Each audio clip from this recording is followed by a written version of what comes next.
आबिद ज़ुबैरी साहब जरा ये नुक्ता क्लियर कीजिएगा सर, हुकूमत जो सुप्रीम कोर्ट का तारीखी फैसला है इसे तारीखी करार दे रही है, जो तफसीली फैसला है, तहरीक इंसाफ को अपने तहफ़्फ़ुज़ात हैं। आपकी नज़र में ये फैसला कितने जामे है और क्या इजाफी नोट की बुनियाद पर खान साहब के खिलाफ आर्टिकल 6 की कार्रवाई का जवाज़ बनता है? देखिए, फैसला तारीखी है या नहीं है, इसका तयन वक्त ही करेगा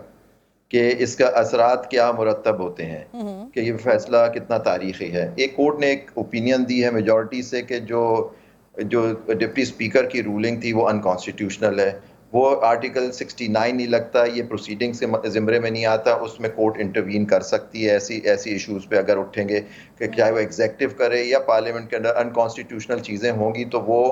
कोर्ट उसको देख सकती है, उस पर अपनी जजमेंट दे सकती है। ये चीज़ इस बात से क्लियर है। दूसरी बात उन्होंने बात की कि जी ये साइफर जो एक था वो डॉक्यूमेंट था, उसकी वैलिडिटी क्या है, उसके ऊपर उनकी ओपिनियन आई है। लेकिन उसमें उन्होंने खुद कहा कि डिप्टी स्पीकर ने कहा था इसकी इन्वेस्टिगेशन होनी चाहिए, तो इन्वेस्टिगेशन करा लेते हैं। तो दैट मीन वो दरवाज़ा भी मैं समझता हूँ अभी भी खुला हुआ है। सुप्रीम कोर्ट ने एक ओपिनियन दी है कि जी वो अगर ये बात थी, साइफर में इतनी जान थी और ये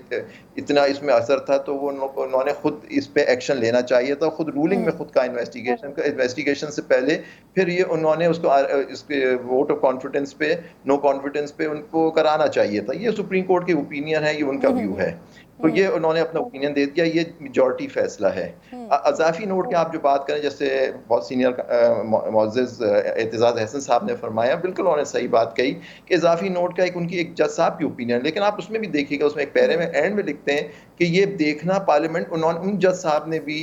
इस पार्लियामेंट पे छोड़ा ये बात कि ये देखें कि आर्टिकल 6 के ज़िम्रे में ये आता है या नहीं है। उन्होंने एक बात कही, लेकिन उसका कानूनी अब हुकूमत आप फरमा रही हैं कि एक्शन लेना चाह रही है। मैं समझता हूँ कि आर्टिकल 6 जो है वो एक्सट्रीम गद्दारी की बात करता है। अगर एक आदमी एक एक्शन लेता है, वो कोर्ट होल्ड करती है अनकॉन्स्टिट्यूशनल, वो गद्दारी के ज़िम्रे में नहीं आ सकता। सर मुझे बताइए, स्पीकर वज़ीर दाखिला कह रहे हैं कि स्पीकर को रेफरेंस भेजना चाहिए इलेक्शन कमीशन को इमरान खान की नाअहली के लिए, तो इस सारे मामले पर अब आप समझते हैं, कानूनी तौर पर भी बताइएगा, नाअहली बनती है सर?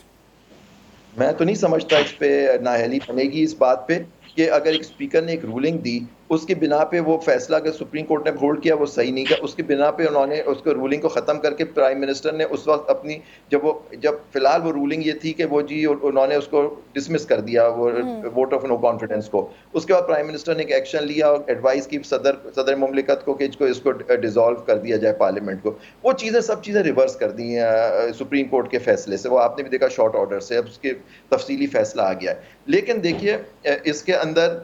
क्या उसके ऊपर एक्शन होना चाहिए, मैं नहीं समझता इस पे एक्शन या रेफरेंस बनता है, बिल्कुल नहीं, मैं तो नहीं समझता ये बिल्कुल बनता है। अगर उन्होंने फाइल भी किया तो ये उसको वो कोर्ट में डिफेंड कर सकेंगे। सर एक और भी मसला है, ये सदर के मौक़िफ़ वाला, इस पर भी मैं आपसे बात करती हूँ, लेकिन पहले जरा हबीब अकरम साहब का इस पर कमेंट ले लूँ। हबीब साहब, आर्टिकल 6 की कार्रवाई के हवाले से हुकूमत बात कर रही है, आपकी राय में सर ये दुरुस्त फैसला है और इसके जो सियासी असरात होंगे वो क्या देख रहे हैं फिर आप? देखिए, आर्टिकल 6 की कार्रवाई किसी सियासतदान के खिलाफ शुरू करना, और वो भी साबिक वजीर आज़म और साबिक स्पीकर या उनकी पार्टी से ताल्लुक़ रखने वाले अफराद के खिलाफ कार्रवाई शुरू करना, इसका मतलब यह है कि पाकिस्तान में मौजूदा हुकूमत अपने हाथों से जमहूरियत की मौत का डेथ वारंट जो है वो साइन कर रही होगी।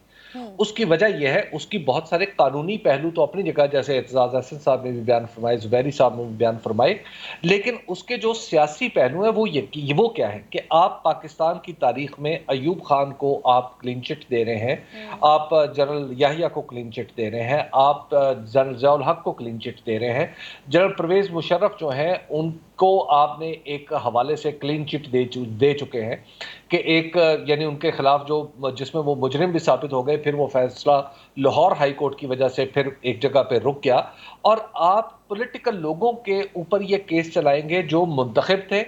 जिन्होंने किसी को इनवाइट नहीं किया कि तुम आओ और आके कोई गैर कानूनी का गैर अनकॉन्स्टिट्यूशनल काम करो। और दूसरी बात यह है कि जब आप अगर सियासतदानों के हाथ से दस्तूर की पार्लियामेंट के अंदर बैठे हुए दस्तूर के ऊपर बात करने या दस्तूर की तशरीह करने का इख्तियार छीन लेंगे, तो फिर आप ये बताइए कि पार्लियामेंट के बाहर जो आप जैसे मेरे जैसे जो तलबा बैठे हुए हैं, जो सहाफ़ी हैं, जो वकला हैं, फिर आप क्या उनके ज़िम्मे भी ये होगा कि खुदा न खास्ता मैंने ये समझा कि किसी एक जगह पे कानून फ़र्ज़ किया कि मैंने ये समझा कि आर्टिकल